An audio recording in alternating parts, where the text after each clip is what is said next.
it's Cinnamon Cooney, your art Sherpa, and today I'm going to be showing you how you can create a home studio.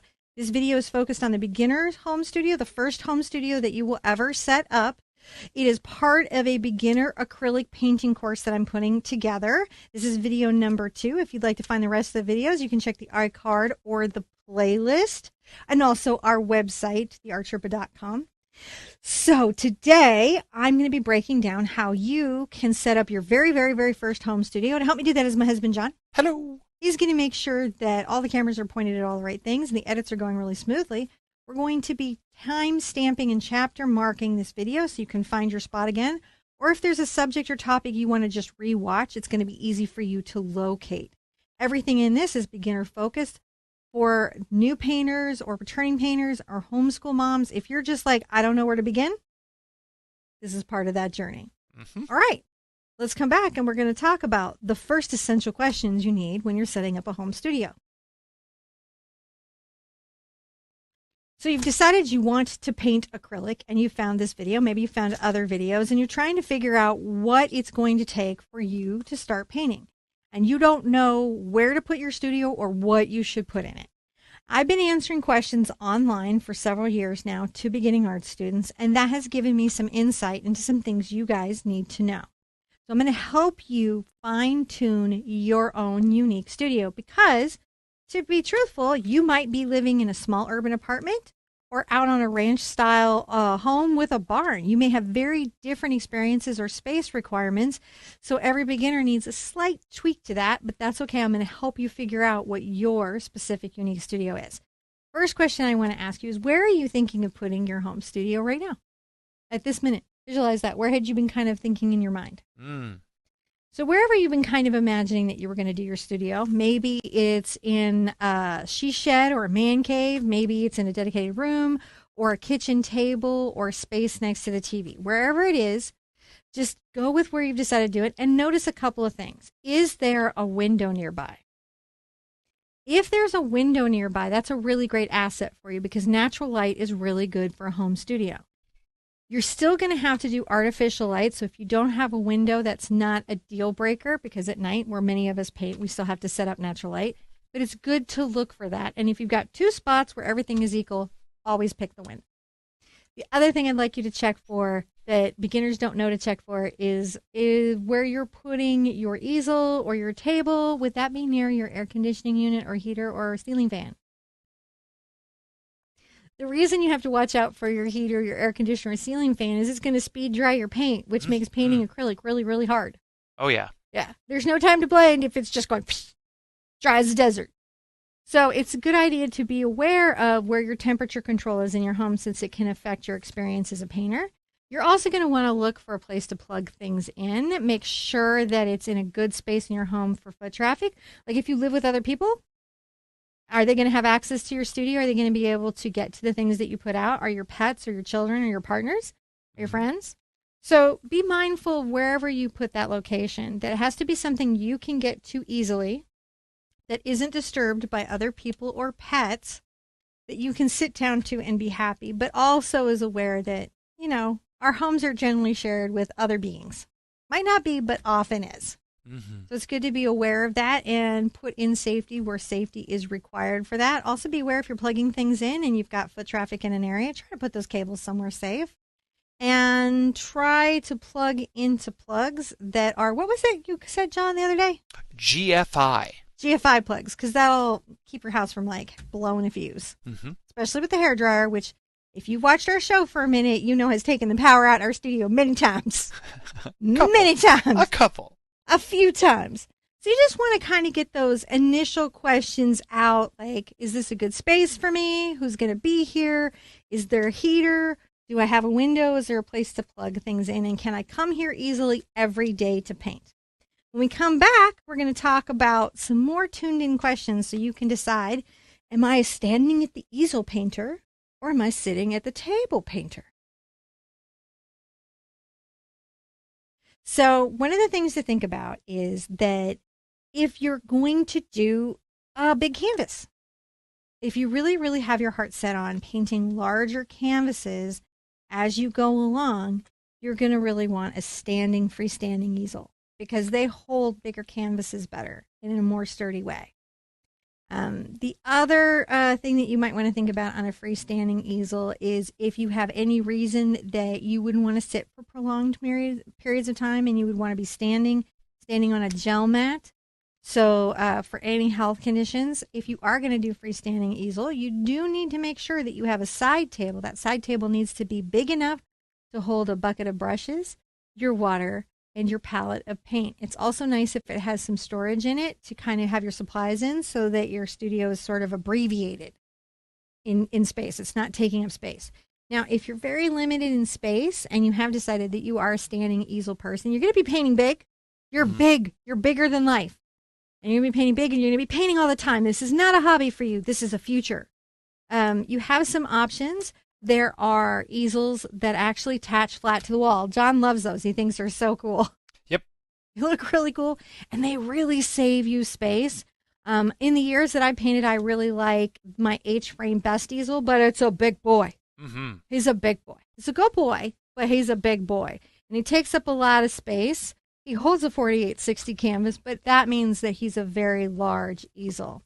I have an easel that I really like and I recommend often to beginners. And if you're going to be doing a freestanding easel with a side table, it's a utility easel. It's this easel here. And I really enjoy this easel as a first easel for somebody because it is very stable. Sometimes A-frame easels are not as stable as they could be, and metal easels can feel a little rickety. And French easels are really for action painting outside, as are tripod easels. They're for painting outside. If you're painting inside, I think this easel is a great choice. It folds flat. It does. It folds flat. And that's nice for storage because, again, maybe you can leave your easel set up all the time, but possibly you might have to put it up for a particular, you've got company, and the sofa bed is in the same place that your art studio is. I actually had that happen to a friend recently.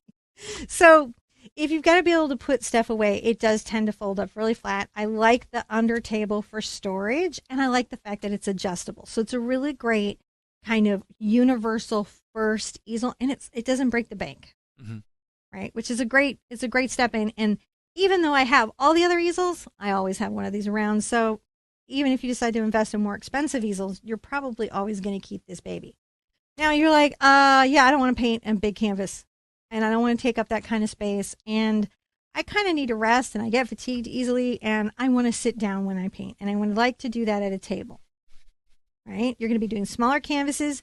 Maybe you're just painting sometimes. Maybe you're painting with kids or friends. And that type of setup would work better for you. So if you're a table painter, you still need to have a table easel. I know. It's because it's hard to see your artwork when it's flat. When you're setting up a table, if you have flat artwork, it's really hard to paint that accurately. It's hard to keep perspective. It's hard to see what you're doing accurately because of the weird angle of your view. And I say this as somebody who has to paint flat for the camera. I have to. Yeah. That's why I have my turntable, my lazy Susan. But she's not lazy. She works so hard. She works so hard. She goes all the hardest directions. Working Susan. She's the hardest working Susan out there. But I use that so that I can move the canvas because you never want to move your body. You always want to be able to move the canvas. That's why it's important that whether it's a table easel or a standing easel, it's adjustable. So you're not adjusting yourself to fit there. I have a couple easels that I really like for the table. One easel is a box easel. If you find you're having to set things up and put things away consistently, having the storage and the easel all in one is great. And also if it's adjustable on an angle and tilts up and down. And I like the support of the easel to be solid because it holds up smaller canvases better, right? Big easels really kind of depend on pressure to clamp things down, but the smaller easels, things just rest in, and having that back support is really helpful. So this is a box style of box canvas that easel that I really, really like. You don't have to have this brand or this exact one. It's just to give you an idea of what you're looking for. Nice compartments, closes up really well. You can put things in and out easily. Now, my very favorite easel is this.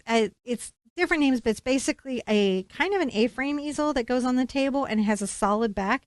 It holds a surprisingly big canvas, sturdily, even for a table easel, and it has a nice angle as long as you're positioned in your seat kind of in a direct thing. You want to have a good line of sight to your easel. You don't want your easel to be way above you or way below you. if you can help it, whether you're sitting or standing. Hmm. So that's a really nice easel to have, and I really like that. I also like on tables, you can do something if you're not painting on an already existing table that is dedicated for other things in your home. Like, you had another table around. If you have, like, you're like, I'm going to get my own table. It's just for this. There's a really cool thing, a drafting table. And drafting tables have a couple of options. One is where the whole table tilts and will tilt up at an angle. Pretty cool, but it doesn't give you any place to put your paint. There's a version of that we have here Hmm. where half of it is flat and half of it tilts up so you can adjust it as you need. You can have it on a tilt when that's comfortable and important for your back and your positioning, and you can have it flat. I think it's also important to be aware of what you're sitting on because we can sit or stand for long periods of time. If you're standing, don't forget the gel mat and have a stool nearby if you're tired. And if you're sitting, make sure that you've got nice armrests and you're not doing anything long term that's fatiguing your neck, back, shoulders, or body in any way. Because you don't think of painting as a physical activity. It certainly isn't cardio, but it can have impact on your body. So it's good to pay attention to how does this feel. And to that end, if you saw the thumbnail, you might have thought, oh, you have to have an easel, and no, for not easel. That's actually not what the thumbnail was about. It's that you don't want to be hunched over on the floor painting. Hmm. Whatever you do, whatever you're setting up in your home, you don't want to be hunched over or bent over painting. So don't paint in your lap. And I mean, a lot of artists paint in their lap. They find it initially very comfortable to support the canvas with their body and paint in their lap. But I would really, really, really suggest you not do that because it puts your back and neck and shoulders in a really, really uncomfortable position. And I certainly have heard from students over the years that they've had aggravated inflammation in their shoulders and neck from that. Same with the floor. It's just hard on your body.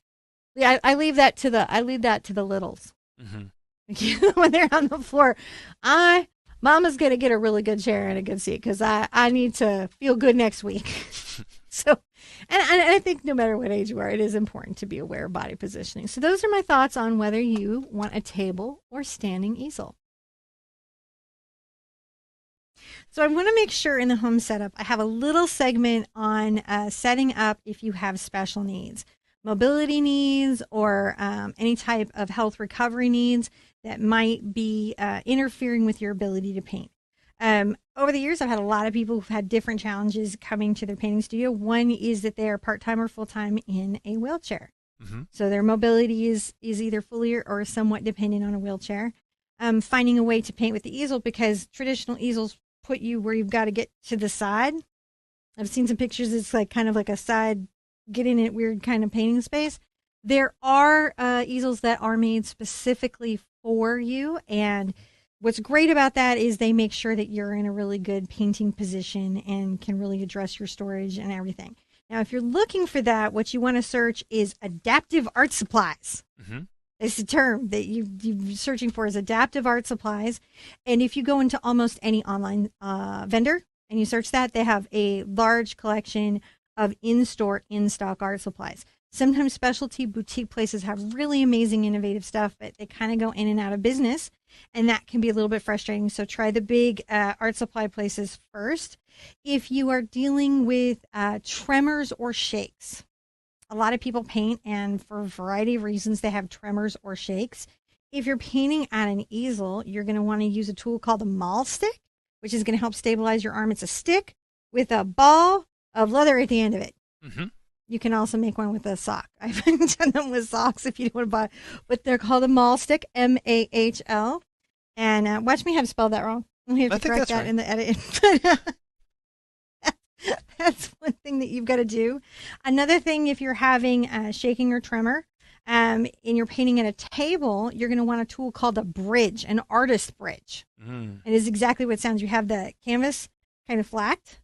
You might want to kind of pair that up with my Les Susan for this to work. Hmm.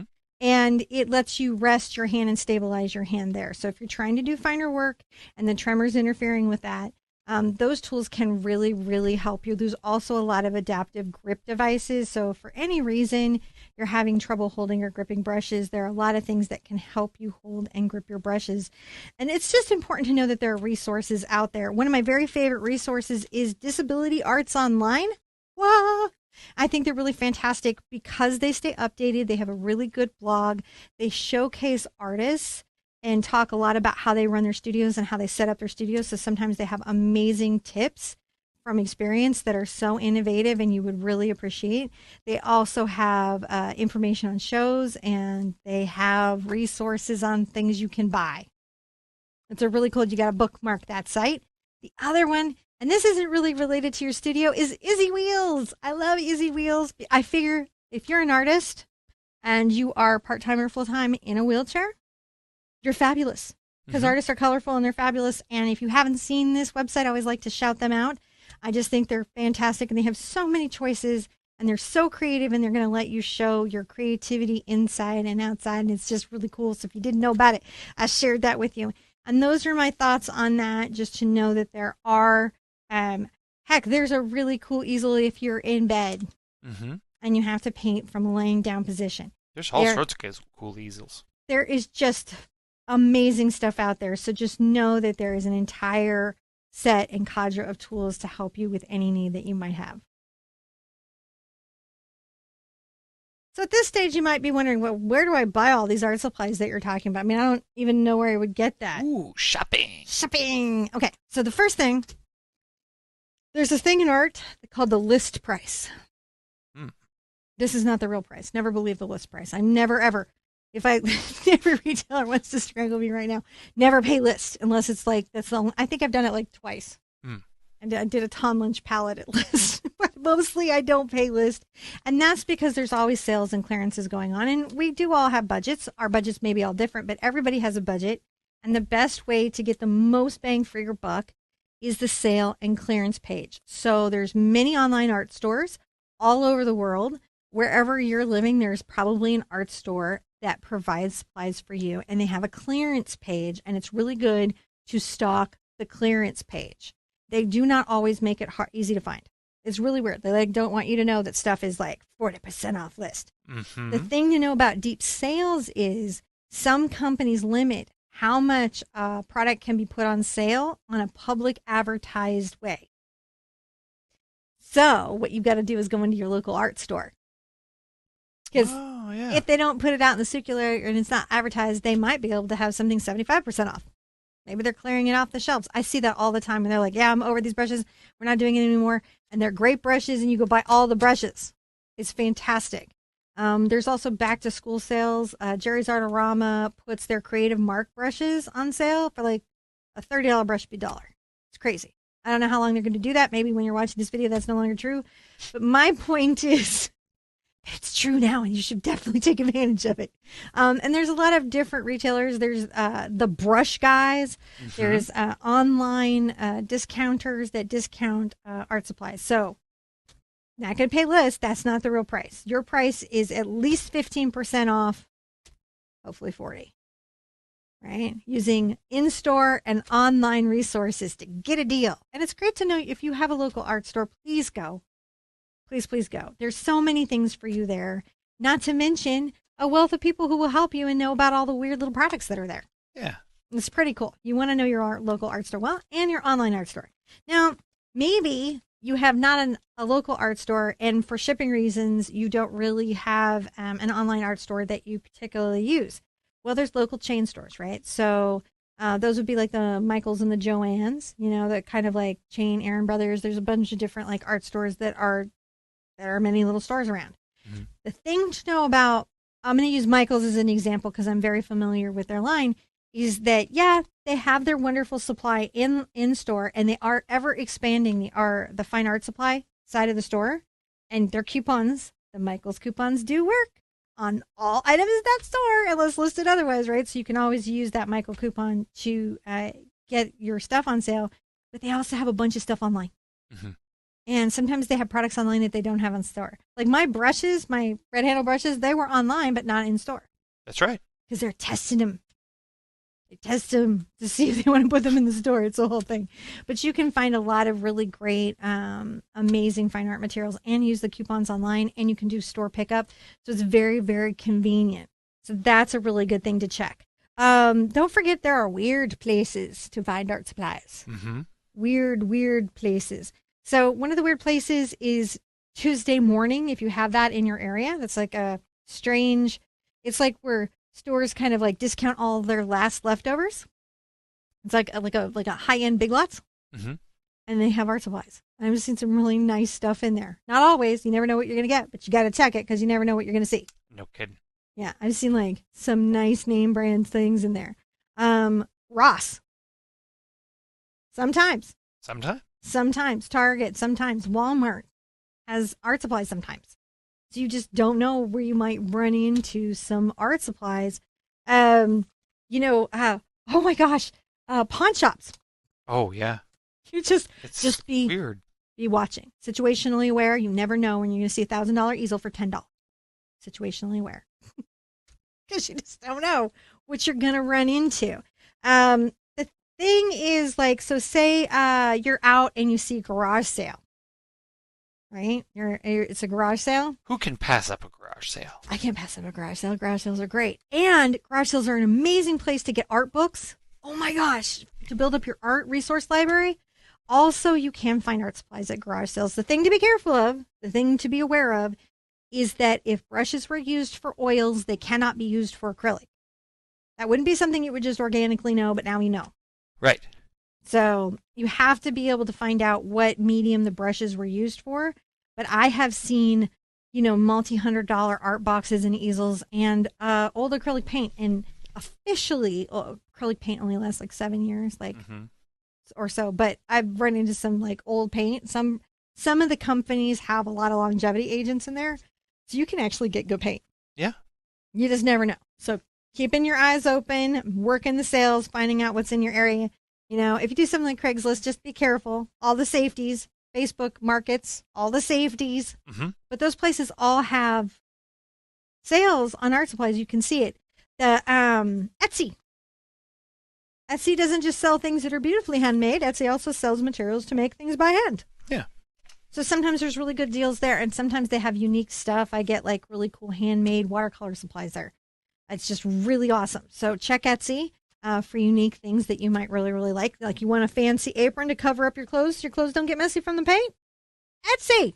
Mm-hmm. Or you can just do what I do and just wear dedicated art supply clothes that get paint all over them. But, however it is your style, maybe you're fabulous in your studio. I don't know. The other thing that I want to say is eBay. eBay is a great place to get art supplies. Mm-hmm. Now, just understand if you get art supplies from a place like eBay, like you get brushes, and that helps if you know what you're shopping for. If you're like, I know I'm getting such and such paint, and you see a lot of it, you can get it for a really huge discount. You can get art books on eBay for a really huge discount, and brushes on eBay for a really huge discount. I would give you a caution on places like Wish. Yeah. I would be very cautious about art supplies on Wish. It's kind of a mixed bag. So anytime you do any shopping on Wish, you've got to kind of shop with the idea of like, this may not work out at all. And if it does, it's great. And if it doesn't, you're okay with it. But if it's really you're tight on the budget, you've got to make smart decisions. Mm-hmm. So those are some places that you can buy art supplies, and now you know about all the places.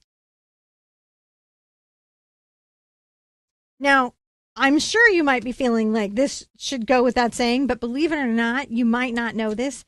You need lighting, and more than what's in your ceiling fan or on your side table.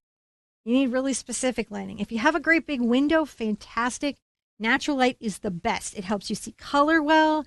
It helps you really feel great inside. It has so many benefits, but we don't always get to paint next to a window. And sometimes we have to paint at night, which means we have to control our lighting.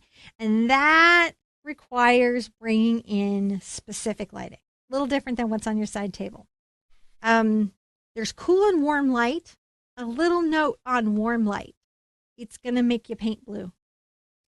It's just, you wouldn't know until you know. You see this light and you see the light bulb and it's like warm light. And you think, oh, I want warm light in my studio. I'm going to put warm light in my studio. And then everything is like little purple, little blue. Yeah. Because you overcorrect for what you're seeing, and it makes you overcorrect to the cool, and that can throw your paintings off. And then you'll think like, I don't know, I just paint everything blue. I guess I'm in a blue period.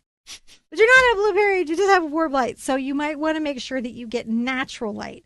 That said, I do have a little warning on that. You want to avoid cooler natural light fluorescent bulbs. You don't want to do those. There's a lot of warnings out there because they've been linked to eye damage in studies, peer-reviewed studies, not just internet rumors. Peer-reviewed studies think that there might be some correlation between the type of light and how our eyes age. So that's an Right. important thing to think about. In my studio, what do you use? What do you use? I use LED because it doesn't throw off a lot of heat. It's economical on my power bill. It comes in all the types of light, the warms, the cools, all the kinds of light. And we have specifically 5000K daylight LED light bulbs with a CRI of 90 plus. That's the color rated index, right? Yep. So that's what that is. And you want 90 or higher. I think mine are specifically 95. And this is very nice, and I can really see. It does absolutely help my ability to tune in and match color. Like if you're trying to mix a color and match a color, it significantly helps to see the color. And you can't see the color if the light is weird. It just throws everything off. The other thing is, distance to where you're lighting. So if the light is way back in the back, it might not light your easel or you very well. You don't want to cast crazy shadows, like light right behind your head and cast a shadow. You want to light your painting surface wherever you're painting fully. It's nice if you do it in an angle, like a 45-degree angle. Mm-hmm. Just something so that you don't have glare coming back at you, because acrylic paint is super shiny, and when it's wet, it's super, super shiny. And that can throw you off. But if you can't do any special like floor lighting or do any of that, you can change light bulbs out, even on your ceiling fan, to a better light bulb for your room. And any improvement improves your experience. I always get nervous about telling my students about water disposal because at first they have kind of like a reaction. So I'm going to just break it down for you right now. You can't really pour paint water down the sink. Just straight. There's solids in the water, and those can build up in your pipes and eventually damage your pipes.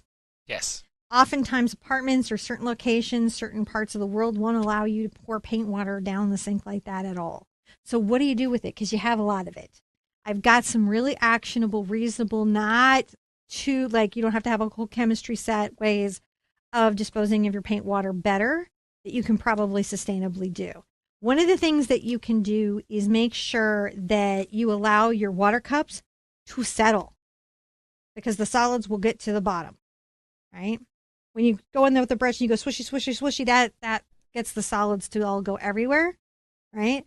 But if you allow it to rest, it'll settle to the bottom. Mm-hmm. You can put a screen in your drain and pour off the not solids, the clear water, about 2/3 of it off gently so you're not disturbing the solids. And then you can take a coffee filter and put it in a jar and pour the rest of the water in the jar. The coffee filter will catch the now thick solids. You put the coffee filter out to dry, you throw that away. Look at you, you're ecological. You haven't destroyed your apartment's plumbing, which your supervisor will be so glad about.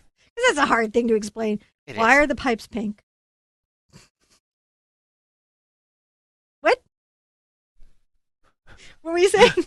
No, I think I agree. I was just agreeing with you. Yep, hard to explain. Now, before you have a panic attack because you've been pouring paint water down the sink, my mom's a lifelong artist. I'm a third-generation artist, and I can tell you that she has never done any of this, and she still has plumbing. Yes. It's just, I have to tell you as a teacher, because nobody ever tells students that this is even a possibility, and depending on the type of plumbing you have, it can be a problem. Like, quickly, some types of plumbing it's not, and maybe ecologically we don't want to put liquid plastics down. And that said, make sure that you allow your palettes and any of your acrylic paint to dry before you throw it out. If you have paint tubes that you're going to throw out, just take those caps off and let that paint tube completely dry out before you throw it away. And that really protects the environment and everything. Now, if you don't want to do the filter method, the other method that people do is they let the paint solids drop to the bottom of the cup, pour off the clear water where they have just a little bit left, and they pour it into cat litter. Oh. And the cat litter clumps, and they take the clumps and they let the clumps dry and they throw those away. So there's two ways, no matter whether you live, you can absolutely do a better disposal of your paint water and protect your plumbing. If you're like, no, I need to be fancier than that, you can do one of the many evaporation methods that are out there, or you can do a crash solids kit. Golden Artist Colors sells a crash solids kit, which is a whole science experiment that pulls the waste solids out of the water and cleans the water. So if you're into that, they have that. We're happy to tell you where it is. Golden Artist Colors Crash Solids kit is another good way of protecting your environment and your water and your plumbing. So this is something that you need to know. Can't be dumping the water down the sink. And you definitely want to have some soap to wash out your brushes. Get all the acrylic paint out of them. You want to have that. Okay. Storing paintings, John. On to the next. So you painted and you're brilliant and you're so proud of it. What do you do with it? Right? Or you painted and you didn't feel you were brilliant, and what do you do with it? The thing to remember about canvases is that, one, you can paint over a canvas that you don't like at any time. You don't have to even gesso it. You can actually just paint acrylic paint over acrylic paint. It sticks to itself really well. To that point, whatever you're doing with your paintings, wherever you're storing them, don't store them painting to painting side face together, because they will be one painting. Acrylic paint binds to acrylic paint like nobody's business. Add a little bit of humidity and heat to that, you're never getting those apart. Put them in the car, they're there forever. Forever. And as acrylic paint is heated, it softens. So you want to keep your paintings in a room temperature area that doesn't have extreme variable temperatures or too much humidity, because they can mold too. Mm-hmm. So, just some basic stuff about like things where you're putting them. If you can't hang them, it's great to hang them up, and hanging is always best. If you can't hang them, you can store them in trays. You can store them on shelves. You just want to make sure that there's some sort of divider between them so that they're not sticking together. If you're painting in a journal, you can use Dorland's wax medium. And that will keep your pages from sticking together. And you can always use a portfolio too. So there's a lot of ways, but the big thing for you as a new painter to know, not hot, not humid, don't stick it together. Right. So you've got your stuff, you've set it up, everything's ready, but I got to talk to you about some very important factors in your art studio: pets and kids. Yes. Pets and kids. Feathered pets, furry pets, like claws and furs and macaws and all the things. Pets are impacted by your art studio. So here's a weird thing. If you have a dog or a cat or any animal, they want to be with you in your painting. It's like your energy just calls them in. They just want to be right where you are. If you've watched me at all, you have seen Twix visit me almost every show.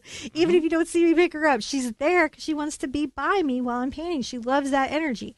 And the thing is that you've got to have a little bit of pet safety. So the first thing that I want to tell you, and it's very important, rubbing alcohol breaks down dried acrylic paint. Yes. Alcohol wipes and rubbing alcohol, higher percentage the better. 91% really breaks it down. This is important. You want to have baby wipes, like alcohol wipes, and rubbing alcohol in your studio for the unexpected. Because like maybe your cat has decided to walk right across your palette and right down the hallway. It happens all the time. We see how many pictures a year? So many. Oh, man. So many. It's like a thing they do. They like sit there and they're like in the nice little windowsill right by you, and then they hop down right across your dioxazine purple and down your white carpeted hallway. And then you're like, oh my gosh, how do I get this out of my pet's fur? Rubbing alcohol is a great way of getting it out of your pet's fur. Just make sure that when you use the rubbing alcohol, you rinse it off with water so they're not licking that up, but that breaks down the acrylic paint without really hurting your pet. Good things to have around, and it really gets dried paint up from anything and out of brushes, so it's a good thing to have around. Kids, the same thing. Having little baby wipes around because they get into paint and you just want to get it off real fast. Baby wipes is a really good emergency tool to have nearby. Other things that they don't tell you that everyone should tell you, and this is going to be harrowing news for you. Your dog and your cat love your brushes for chew toys. Oh, yeah. So much. So many, many, many lost brushes over the years that I've seen, where an adorable puppy or friendly companion has gotten in there and chewed the brush head, the filaments all off.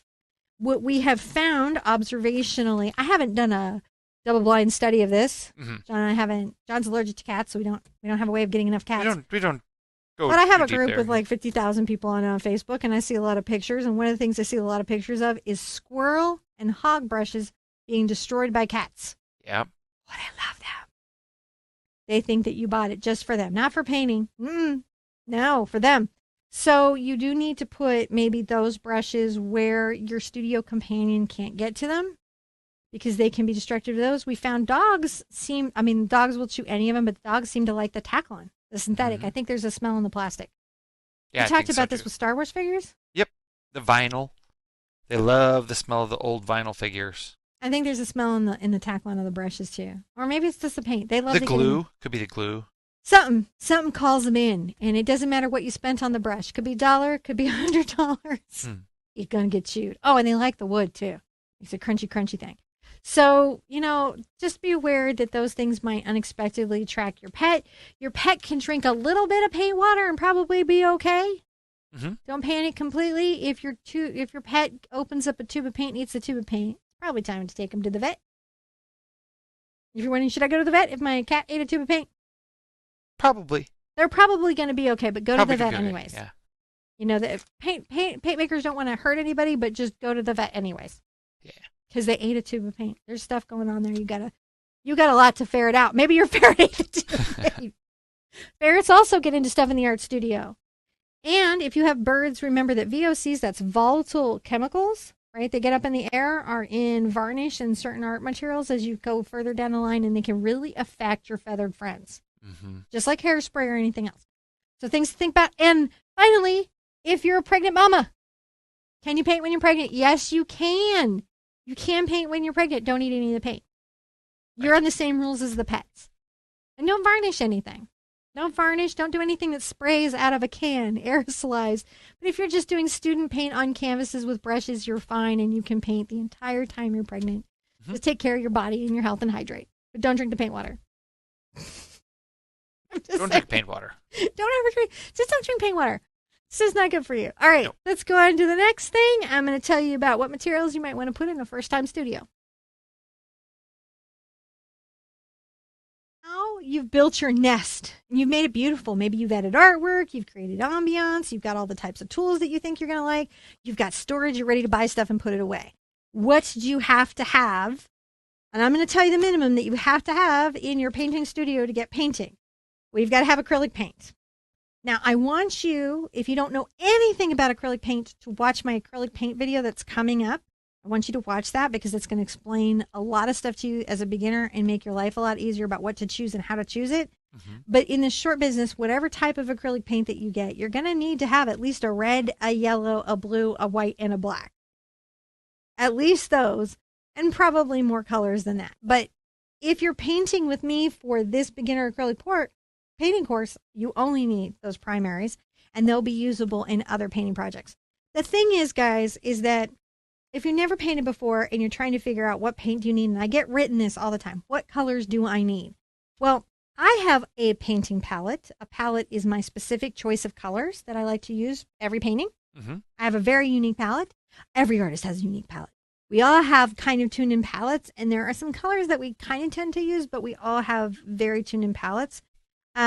So the colors I have in my course here will work on almost anybody else's. But whenever you're deciding what to buy, it's sometimes a good idea to kind of go with the teacher and buy their first recommendations and tools so that you have the classes like this, the classes that go along with those tools. That way you're not having to worry about those questions. You can always add or subtract paint as you become more familiar with the medium. And I'm going to be teaching heavy bodied paint, but there's definitely different types of paint. So watch my acrylic painting video for beginners because it's going to answer every question you have. Brushes. You should get brushes for acrylic. Sometimes brushes say multimedia and they will list every kind of medium on the brush. Everyone. So I know I'm going to sound like a drum here, but you should probably watch my brush video that's coming up. I've done other brush videos in the past, but I've got one specifically for beginners coming up.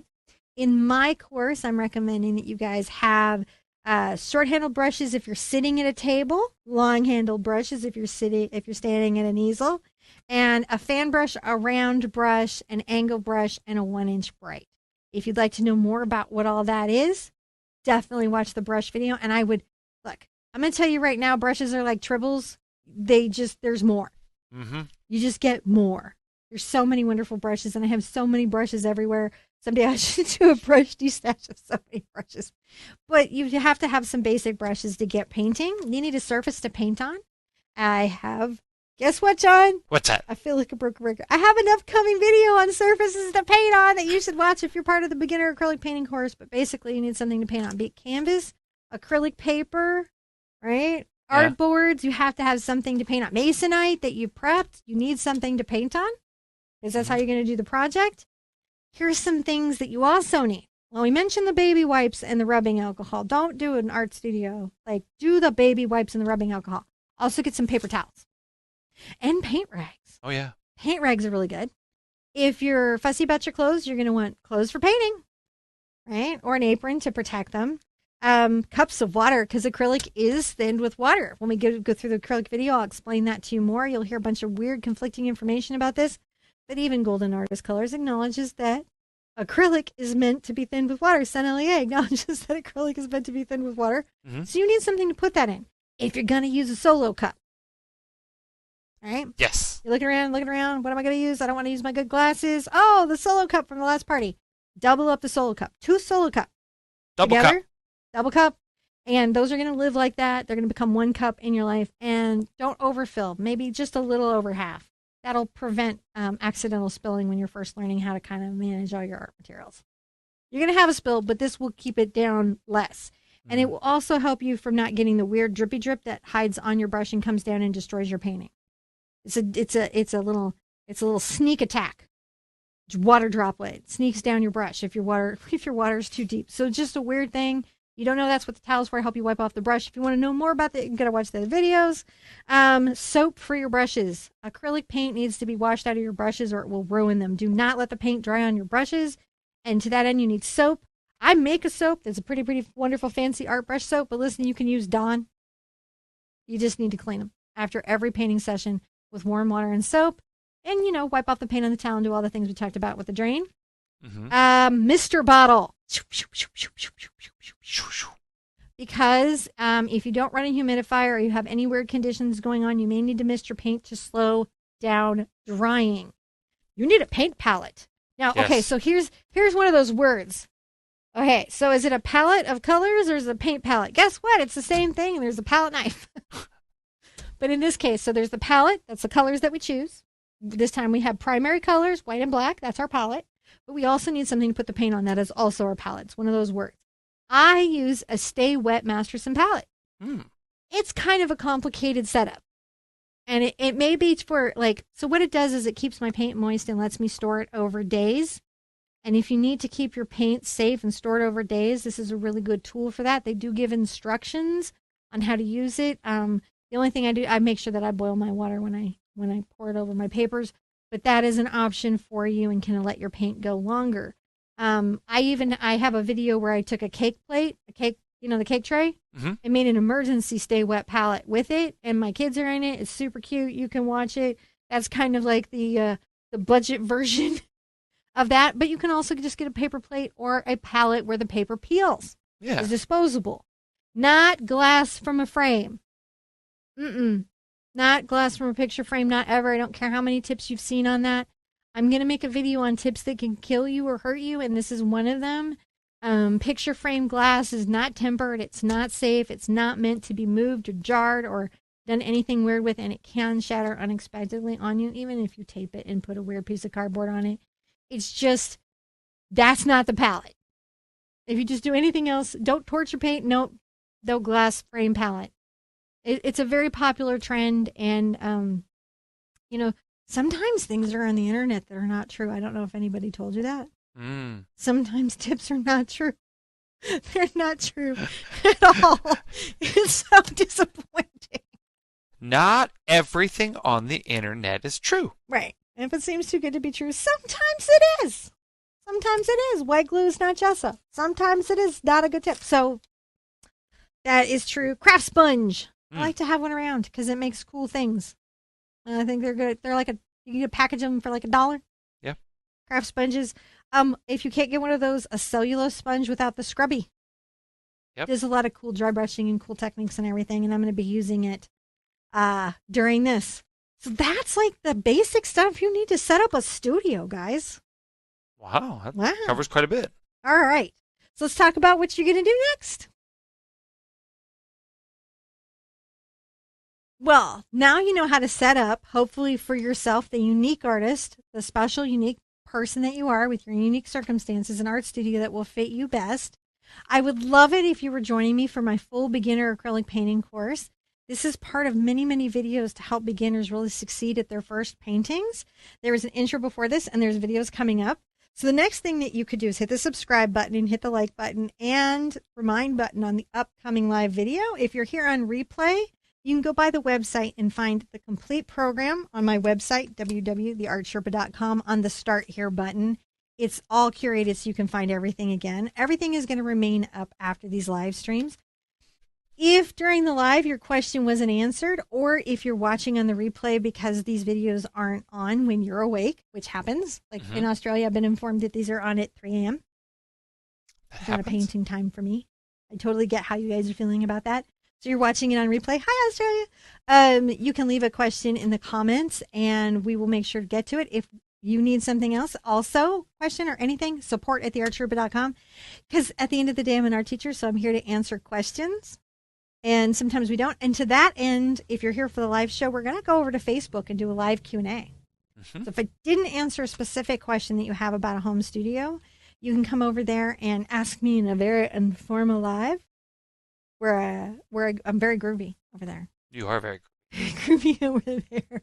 So whether you're here on the live or whether you're here on replay, you just put the questions down. I check my YouTube channel all the time and my website all the time looking for questions, and Facebook even. I'm looking all the time. So I'm here to answer questions. And if I don't, I have a community of people who have painted with me for years, and sometimes they're incredibly helpful, sweet people, and they will help you find the information too. So we're all here to help you succeed at painting. Yes.